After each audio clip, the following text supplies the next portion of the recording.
today, and I hope that you're ready to do that. We're in Psalms 36 through Psalms 39 today as we walk through the Word of God. And Psalms 36 is a chapter that David has written that is essentially showing how he puts his trust in the Lord. And the world is evil. We're very well aware of that. And David is giving us some illustrations and some information of we just have to trust God to take care of things. It's God's purpose. And as you read this chapter, I think you'll see how David unveils the evil of the world, but then also he follows that up with just putting your trust in God. Verses 7 through 9, I would encourage you to really look at in this chapter, as it says, "How excellent is thy loving kindness, O God! Therefore the children of men put their trust under the shadow of thy wings." And it talks about how we're satisfied through God, and we have to trust Him. That doesn't mean that we know that we're supposed to have faith, and we have to show our faith by our works, but we have to just trust God to take care of things. And David is a perfect example of that. God said, "You're going to be king," and we know David's life and what he went through. And so in chapter 36, I would encourage you to really look at that. Then, of course, chapter 37 is one of those chapters, to be quite honest with you, that when I read chapter 37, and of course we've been preaching this on Sunday nights, and have taken several Sunday nights to preach through this chapter, um, it's an encouragement to me to see that David, it tries to get us to see that our steps and that are ordered by God, and he tries to get us to understand that God takes care of his people, his children.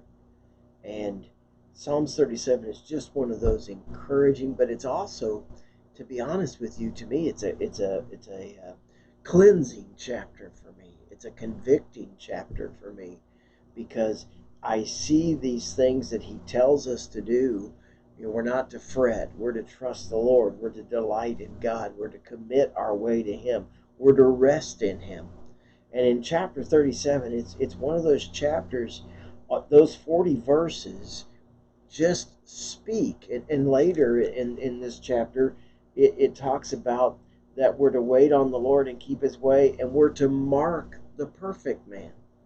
In other words, there's information there that you and I need to look to that would help us in our walk with God. And as we're living our life, every day we're faced with different battles within our own heart and our own flesh, and things that we face. And David was no different than you and I. But yet David in this chapter really gives us this information, and I look at it as like a cleansing chapter to me. It really has a lot of information that can help us. So as you read this chapter, take the time and really see what David's saying, and allow it to speak to your heart. Well, chapter 38 is a chapter that David wrote to bring to remembrance. And here's what he's wanting to bring to remembrance, and that is the dealing with sin.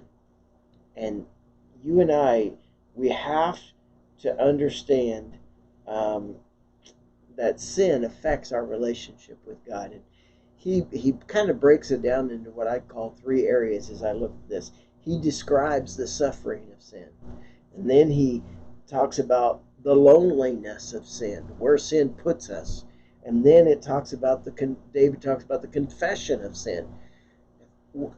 There is no doubt we're going to fail. And that almost sounds like an oxymoron, because it's like, well, we're a Christian, we're not to fail, but we're going to fail because of our flesh. But we need to be reminded that we have to deal with sin in our life, and there needs to be confession, and we need to move forward, and we must deal with those things. And David was no different than you and I. And so in dealing with this, David, it brings to remembrance and breaks it down into those three areas for you and I to be able to deal with that and to move forward in our life. And in chapter 39, David needs help from God dealing with the brevity of life. And David, he's moved. I want you to see the words David uses in this chapter.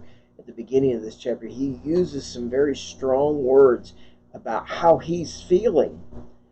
In verse 3, he says, "My heart was hot within me. While I was musing, the fire burned." David had a very strong, he was at a point of strong emotion in dealing with life. And when's his life going to end? And what's his life going to be about? And really, I think that if we look at this, David is, he's asking God to give him the ability to deal with life.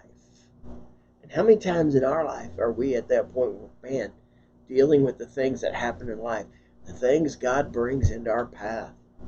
And sometimes we look at it and think, oh, I can't deal with this.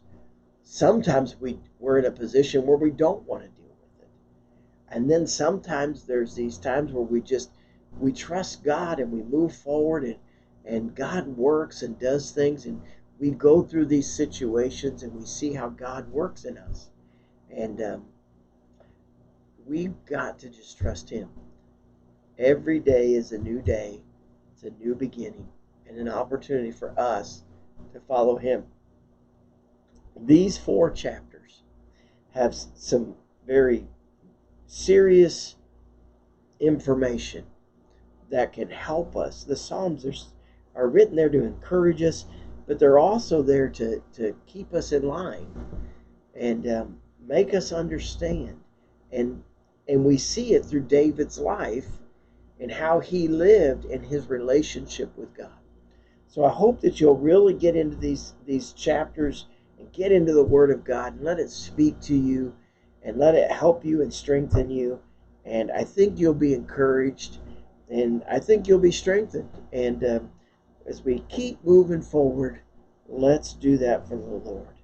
And boy, a lot of good things in the Word of God that can help us. I hope that you'll really jump into it, allow it to speak to your heart and help you to grow and help you to be encouraged, to be strengthened, but also to be changed. And I hope that you'll do that. And I hope that you have a great day today. I hope that you're encouraged, and we're praying for you. And we love you, and we want God to work in your heart and to help you. Well, we'll see you tomorrow morning when we walk through the Word of God.